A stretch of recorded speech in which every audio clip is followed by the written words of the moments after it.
আমার খবর। বীরভূমের মল্লারপুর থানার হাজিপুর গ্রামে ৮ বছরের এক বালিকার মৃত্যুকে কেন্দ্র করে ব্যাপক চাঞ্চল্যের সৃষ্টি হয়েছে। মৃত শিশুর নাম হাসিনা খাতুন। পরিবারের অভিযোগ, ফুচকা খাওয়ার পরে সে অসুস্থ হয়ে পড়ে এবং পরে তার মৃত্যু হয়। পরিবার সূত্রে জানা গিয়েছে, শনিবার গভীর রাতে গুরুতর অসুস্থ অবস্থায় হাসিনাকে রামপুরহাট মেডিকেল কলেজ হাসপাতালে নিয়ে যাওয়া হচ্ছিল, কিন্তু হাসপাতালে পৌঁছানোর আগেই তার মৃত্যু হয়। এদিকে একই গ্রামের আরও 14 জন অসুস্থ হয়ে বর্তমানে রামপুরহাট মেডিকেল কলেজ হাসপাতালে চিকিৎসাধীন রয়েছেন। তাদের সকলেরই ফুচকা খাওয়ার পর অসুস্থতার লক্ষণ দেখা দিয়েছে বলে অভিযোগ। গ্রামবাসীদের দাবি, শুক্রবার বিকেলেই হাজিপুর গ্রামের পাশে দক্ষিণ গ্রামের এক ফুচকা বিক্রেতার কাছ থেকে কয়েকটি পরিবার ফুচকা কিনে নিয়ে আসে। সেই ফুচকা খাওয়ার পর থেকে একে একে বহু মানুষ অসুস্থ হয়ে পড়েন। ঘটনার খবর পেয়ে রামপুরহাট স্বাস্থ্য জেলার পক্ষ থেকে একটি মেডিকেল টিম হাজিপুর গ্রামে পাঠানো হয়েছে। অসুস্থদের চিকিৎসার পাশাপাশি ঘটনার প্রকৃত কারণ জানতে তদন্ত শুরু হয়েছে। স্বাস্থ্য দপ্তরের ফুচকার নমুনা সংগ্রহ করে পরীক্ষার উদ্যোগ নেবে বলেও জানা গেছে। যদিও এখনো পর্যন্ত স্বাস্থ্য দপ্তরের পক্ষ থেকে আনুষ্ঠানিকভাবে নিশ্চিত করা হয়নি যে ফুচকা খাওয়ার কারণেই এই অসুস্থতা ও শিশুটির মৃত্যু হয়েছে। তদন্তের রিপোর্টের অপেক্ষায় রয়েছে প্রশাসন। ওই জিনিসটা ওইখান থেকে ওর কাছে যে জিনিস ফুচকাটা খেয়েছে, প্রত্যেক বাড়িতে যে খেয়েছে তারই ওই অবস্থা হয়েছে। হ্যাঁ, সেটা ঠিক আছে, যাতে আপনাদের মধ্যে আর না ছড়িয়ে পড়ে সেই জন্য আপনিও যাতে অসুস্থ না হয়ে পড়েন তার জন্যই আমরা স্বামী এনেছিল ফুচকা ঘর দিয়ে, ওনার ছেলে আমার হাতে সেটা এনে দেয়। তারপরে ওনার ছেলেকে, দুটো ছেলেকে, আমার যে মারা গেছে সেই নুনটাকে, আর আমার শাশুড়ি আর আমার ভাবিটাকে, সবাইকে ভাগ করে আমরা ফুচকাটা খেয়েছিলাম।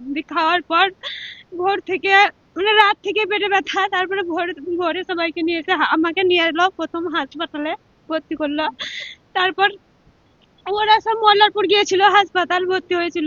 ভর্তি হওয়ার পর ঘরে এসে আমার নুনটা মারা গেল। কজন অসুস্থ হয়েছে? এই যে আমার যা, আমি, আমার মেয়ে, আমার শাশুড়ি মা আর ওই ভাইয়ের দুটো ছেলে। ফুচকা খেয়ে একটা ফুচকা খেয়েছি। কোথায় ফুচকা খেয়েছিলেন? এই সন্ধ্যে 6টার দিকে। গ্রামে? হ্যাঁ, কোন গ্রামে? হাজিপুর। হাজিপুর। কজন আহত হয়েছে? আমাদের পাড়ায় 2 জন, আর আমার ভাই আর আমি আর আমার মা। আমি দক্ষিণ গ্রামে ফুচকা কিনতে গেলাম, নিয়ে 50 টাকা আমার ফোন থেকে পে হলো না। নিয়ে আমি আমার একটা বন্ধুর কাছ থেকে 50 টাকা পে করলাম, নিয়ে ফুচকাটা নিলাম আমি সন্ধ্যে 6টার দিকে। নিয়ে টিয়ে আমি বাড়ি দিয়ে খাওয়াচ্ছি, মানে খেয়ে দিয়ে এরকম অবস্থা, বমি, পায়খানা, জ্বর, সব রকম। কজন অসুস্থ হয়েছে? কমসে কম আপনার 15 থেকে 17 জন। কজন বাচ্চা আছে? বাচ্চা একটা মারা গেছে, একটাই বাচ্চা আছে এই মুহূর্তে। হ্যাঁ, হিলালে 3টে আছে।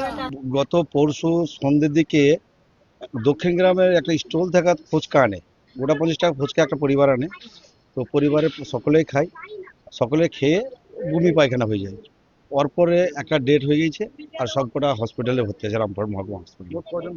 মোট এখন অবধি 11 জন ভর্তি রয়েছে, একজন ডেট হয়েছে। সবে হাজিপুরে। যে মারা গেছে তার কি নাম? তার নাম হচ্ছে হাসিনা খাতুন, বয়স হচ্ছে 9 বছর। আমাদের মনে হচ্ছে কি কিছু তো একটা বিষাক্ত ফুচকার মধ্যে হয়েছে, তাছাড়া এইরকম হবে কেন? তার জন্য তো আইনগত পুলিশ আছে, প্রশাসন আছে, তারা ভেরিফাই করবে, দেখবে যেটা সঠিক তদন্ত সেটাই হবে। বাসন্তী দেবী গাঙ্গুলি ফাউন্ডেশনের বৃদ্ধাবাস সেবা করাটাই মূল উদ্দেশ্য আমাদের। তাই অশীতিপর বৃদ্ধাদের পরম যত্নে আগলে রাখছি আমরা। রয়েছে অন্ন, বস্ত্র এবং সুচিকিৎসার ব্যবস্থা। ঠিকানা Kalikapur colony, ward number 22, Bolpur. সাক্ষাৎ ও পরিদর্শনের সময় সকাল 10টা থেকে দুপুর 1টা পর্যন্ত।